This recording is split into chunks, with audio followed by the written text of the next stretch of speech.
to our Falling Object game tutorial. Today we're going to be looking at the topic of how to do collision detection in our 2D game here. Collision detection is when we know that one object in our game has touched another object, and then how to handle that collision and tell the computer what to do with that information. So in our Falling Object game here, we currently have our falling object falling off the screen and starting at the top. We can move back and forth, but right now they just pass right through each other when they hit. Alright, so we're going to be setting up our collision detection and telling the computer what to do when that happens. So first step here is to set some things up in the Unity editor. Okay, for a collision to happen, we need a few different components on our object. So I'm going to go to my player object here, and I'm going to have to add another component. Now there's two ways to add a component. You can either click the Add Component button here and select or search for what you want, or there's also this component button up at the top of your screen where you can add the different components as well. So in this case, I need to have what are called colliders on my objects that I want to do collision. Alright, so I'm going to go to Add Component, and since we're working in 2D, we want Physics 2D. Inside of here we have all these different kinds of colliders and joints and effectors and all sorts of things, right? What we want is a collider, and we want a collider that matches the basic shape of our object. So since this player right now is a square, I'm going to select a box collider. So I'm going to click that. So this is going to add a box collider to my object. If I zoom in on him here now, and let's just go to the move mode here, you'll see that there's a kind of a green box around him.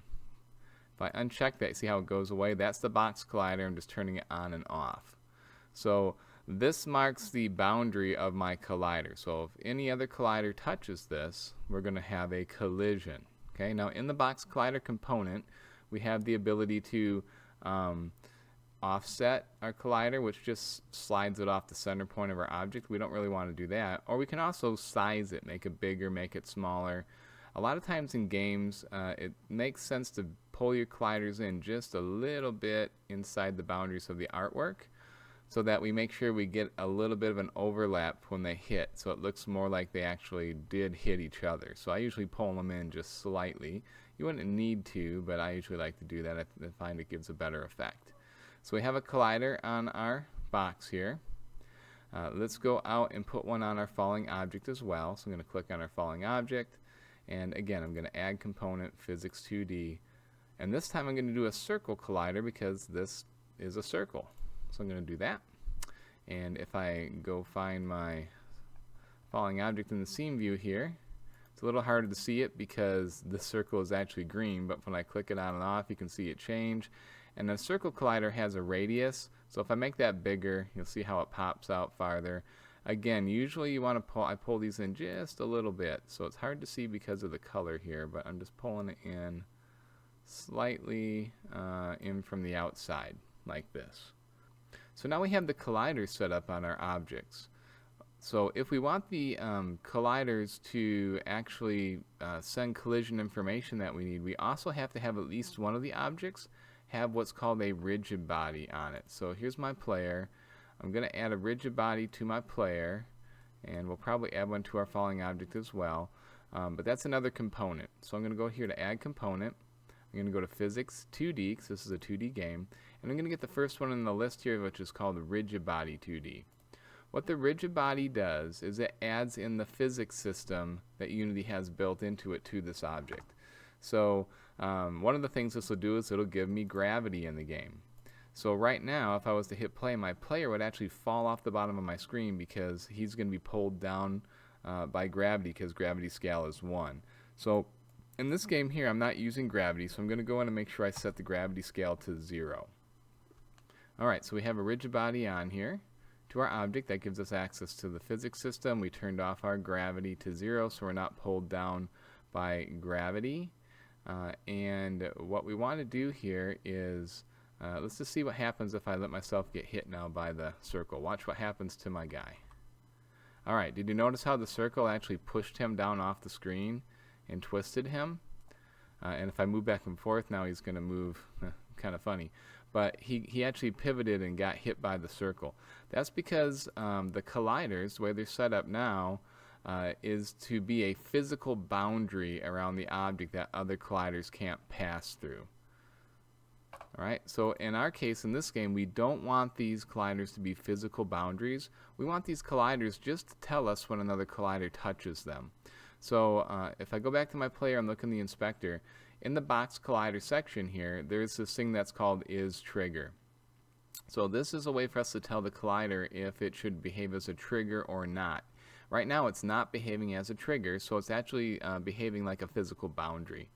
So if I check this box here, now this collider is going to be a trigger collider, which means that it's not going to act as a physical boundary. It'll let things pass through it, but it's going to trigger an event. It's going to tell us when another collider touches it, and then in our script we can actually catch that was triggered and tell it some instructions to do. So let's just play this again here. I'll show you that when it hits me now, it just passes right through. Okay? So we do want our colliders here to be trigger colliders. We're not doing any actual physics-based collision effects based on two objects hitting each other as far as moving each other around. So we're just going to mark that as trigger. I'm also going to do that on my falling object. So I'm going to mark that as a trigger as well. Because we're just going to trigger all the collision events in here. Alright, so far we've seen to set up collisions in Unity, you need to have a collider on both objects that you want to have collide, and we're going to use triggers to handle our collisions, so we're checking both as trigger. At least one of the objects needs to have a Rigidbody. So in this case the player does have a Rigidbody, so in the collision between the falling object and the player, we have one that at least has the Rigidbody. We're going to go ahead and add a Rigidbody to our falling object as well, because later on it's going to need to collide with things like bullets and other things. So we'll go ahead and add a Rigidbody to this one as well. So let's go to Physics 2D, Rigidbody. Again, turn off the gravity scale by changing that to 0. If you don't, your falling object will continually accelerate according to gravity, and it'll get moving so fast you won't even be able to see it anymore after a while. So everything else can be left the same in here for now. We're just using the Rigidbody solely to get access to collisions. Alright, so both our objects are set up with Rigidbodies. They're both set up with colliders that are marked as a trigger. So now we're ready to go in and do the scripting part. So what we want to have happen is when one of our objects here with a collider, let's just make these kind of overlap a bit, when they start to overlap each other. Okay, so as this guy's coming down, as soon as he touches the border collider to collider, like somewhere right about here, then we want to trigger an event that our code can catch, and based on that event we can make stuff happen. So in this case, when the falling object hits the player right now, the first thing we're going to do is we're going to make the falling object jump back up off the top of the screen.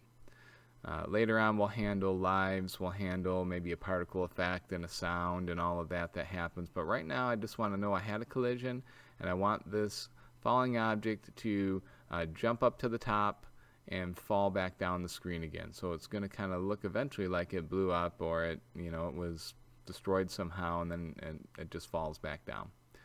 So let's go into the code here. We'll go to our falling object script. Alright, so we can do collision code in one of the objects that is involved in the collision. So we can either have the falling object handle collisions with the player, or we can have the player handle collisions with the falling object. So since the falling object is going to need to collide with the player and bullets, we will probably have the falling object handle collisions with the player here in its script, but we could put it in the player script as well.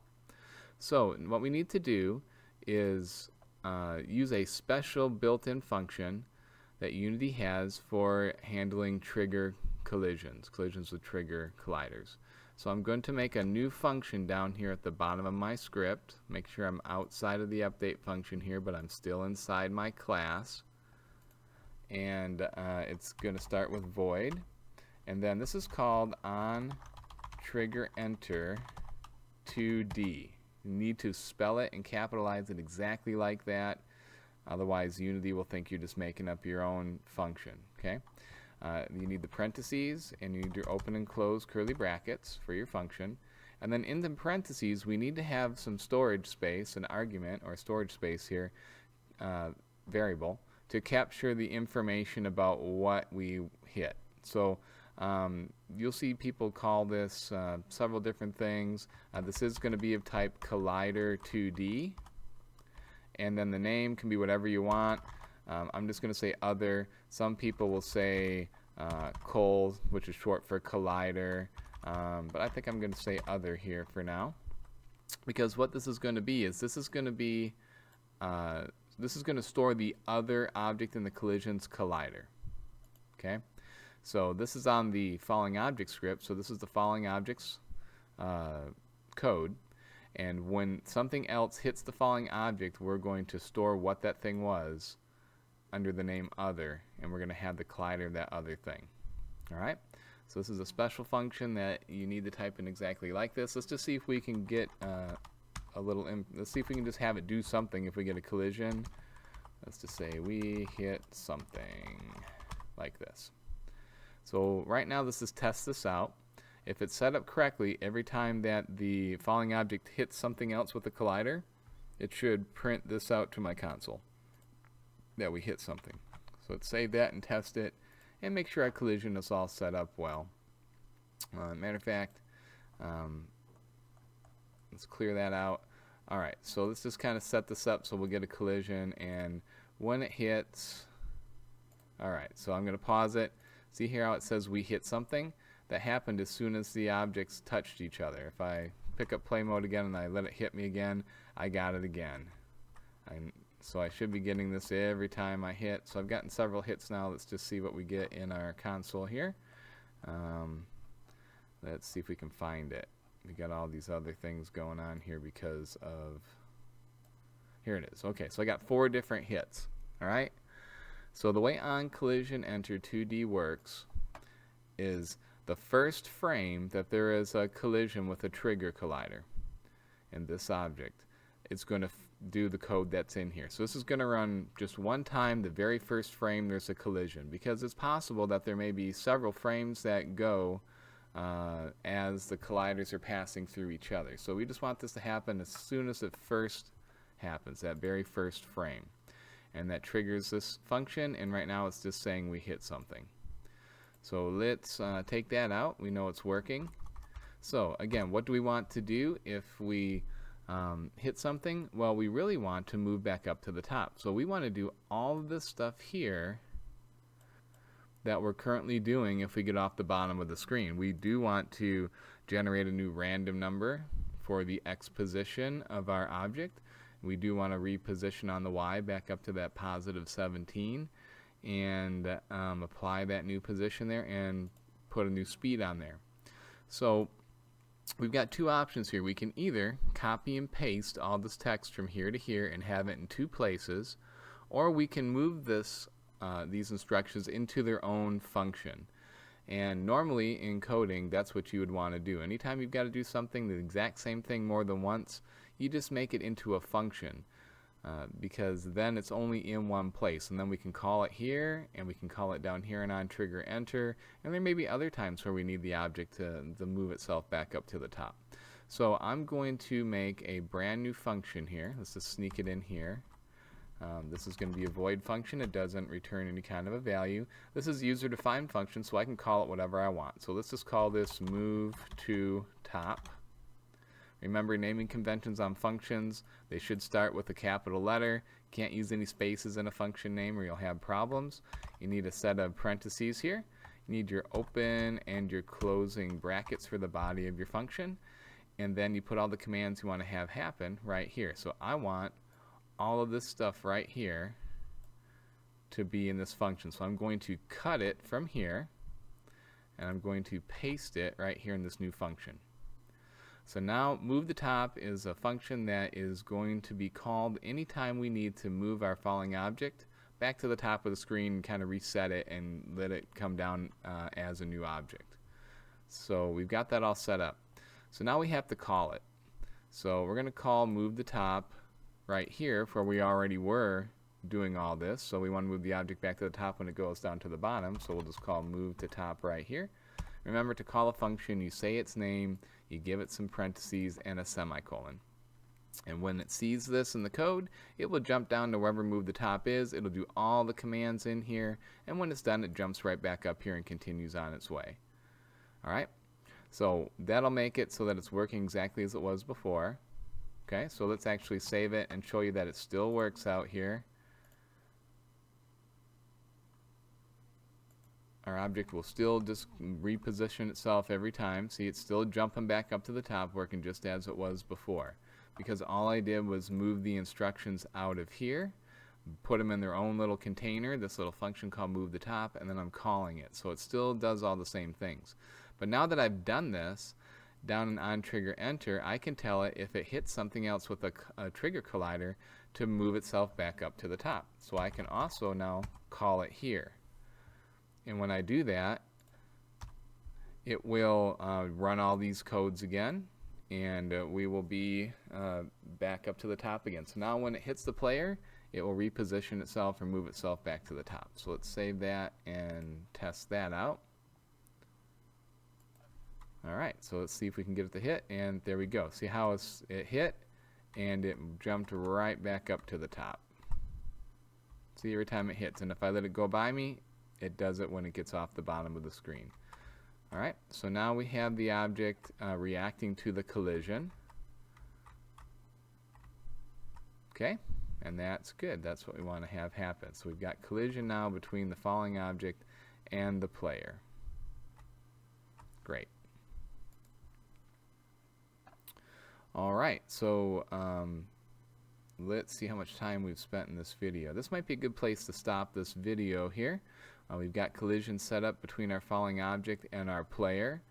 In the next video, we will look at our bullets, because now that we can do collisions, we want to be able to start maybe shooting some bullets and then having our falling object be able to collide with those bullets as well and move up to the top when that happens.